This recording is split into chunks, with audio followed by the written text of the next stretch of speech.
Assalamualaikum warahmatullahi wabarakatuh.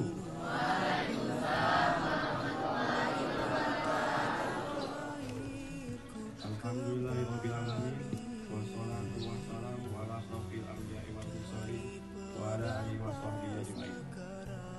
Yang pertama, marilah kita sama-sama kita panjatkan puji dan syukur kehadirat Allah Subhanahu wa taala yang pada hari ini kita masih diberi kesehatan, masih bisa menghirup udara, masih hidup, masih bisa melaksanakan upacara bendera di sekolah yang kita cintai ini.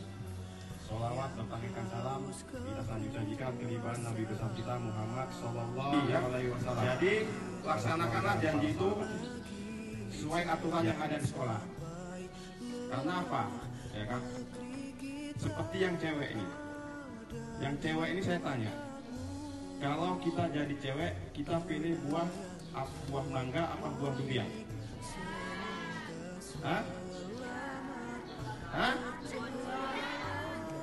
Buah durian apa buah mangga?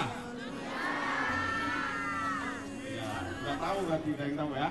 Nah, saya ingatkan kembali, kalau yang cewek jadilah seperti buah durian, ya kan? Ya kan? Kalau buah durian jangan coba-coba laki ciumnya dekat-dekat. Kalau nggak rontok hidungnya itu kan.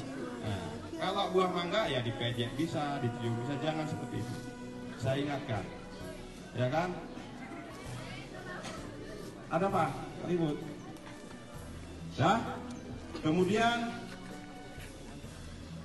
sekolah kita selain belajar kita ingat orang tua. Ya, ingat orang tua.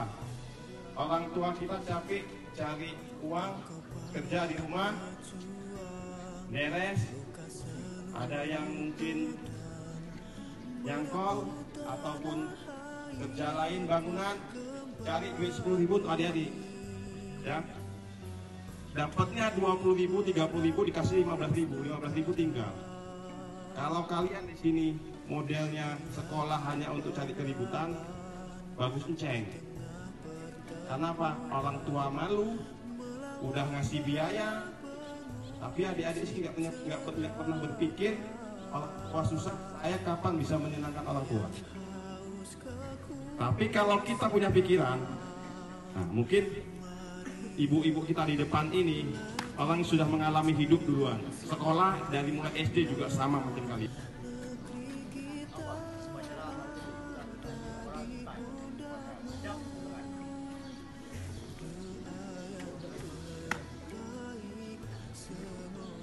Selamat percaya.